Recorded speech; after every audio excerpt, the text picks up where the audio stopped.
Yo les potes, yo tout le monde, c'est Tisma, j'espère que vous allez bien. On se retrouve aujourd'hui pour une nouvelle vidéo. Dans cette vidéo, les gars, on va parler du transfert avorté d'Islam Slimani à l'OGC Nice cet été. On va dévoiler les raisons qui ont été dévoilées avant-hier par le sélectionneur algérien. On va aussi parler d'un transfert d'une star de l'Olympique Lyonnais vers un club italien qui est possible cet hiver.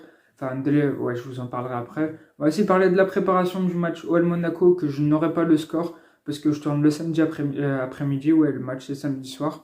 Donc j'espère qu'on va gagner et allez les gars, c'est parti pour la vidéo. On commence tout de suite par la star de l'Olympique Lyonnais qui pourrait aller en Italie.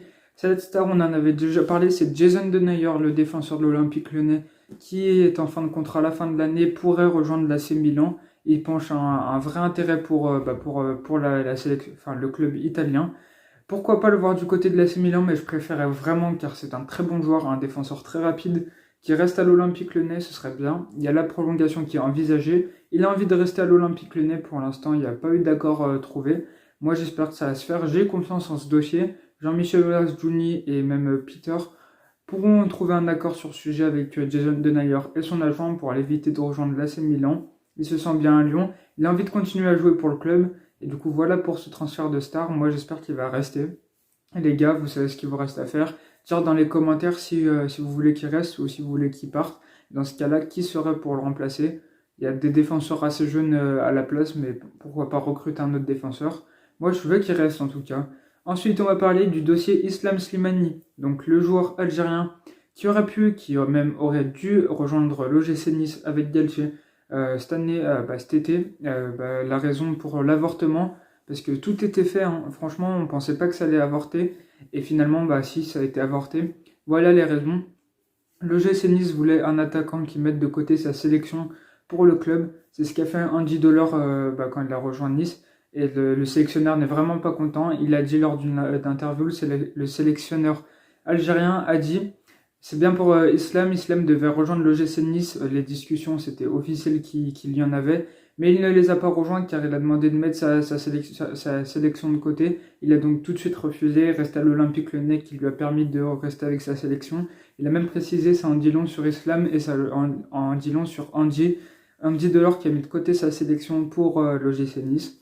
On va voir ce que ça donne. Il y a Islam Slimani, meilleur buteur des Fenech de l'histoire de l'Algérie. Donc pour l'instant c'est très bien pour lui ce qu'il fait en Algérie. J'espère qu'il sera sur la même dynamique au club. Même si je pense pas qu'il sera aligné contre Monaco parce que je pense que ça va être Cherki, ça fait une bonne transition. Cherki devrait être utilisé à la pointe du 4-2-3-1 contre Monaco. Le match, je sais pas ce que ça a donné, j'espère qu'on a gagné. Du coup, je dirais la composition, un 4-2-3-1, Paul Orsbeck au cage parce que Anthony Lopez est copé de 2 matchs de suspension, dont un avec sursis, je sais pas si c'est 1+1 ou 2+1. On va voir pour le match d'après. Lyon commence une nouvelle ère du championnat d'après Peter Bosz, qui ne s'intéresse pas de gagner mais qui s'intéresse à la manière du jeu. Il a envie d'être honnête avec les joueurs, aux interviews aussi. C'est ce qu'il a dit dans une interview qu'on pourra retrouver sur olympiquelyonnais.com ou encore d'autres sites de l'OL, et même sur des pages Insta de tout ce qui rapporte aux infos de l'OL. Du coup, voilà pour le Peter Bosz. Donc on revient tout de suite à Monaco. On a gagné les 4 derniers rendez-vous face à Monaco, ce serait bien de faire le 5e. En tout cas, ça va être très dur. Pour l'instant, on est actuellement 10e avant le match de Monaco. J'espère que ce sera mieux après le match. J'espère qu'on va gagner. Shaqiri devrait être aligné avec Aouar et Toko Ekambi dans la ligne des milieux offensifs en dessous de Cherki. Et les 2-6, ça devrait être Aouar Guimarães ou Thiago Mendes Aouar ou Thiago Mendes Guimarães.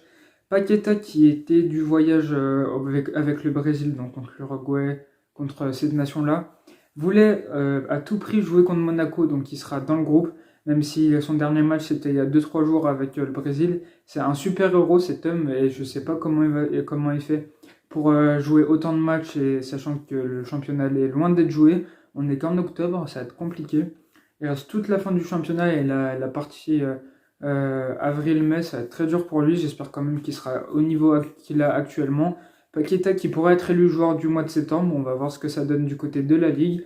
Et du coup, voilà pour cette vidéo, les gars. J'espère que vous avez kiffé. Si c'est le cas, n'hésitez pas à liker, à commenter et à vous abonner. Ciao, ciao.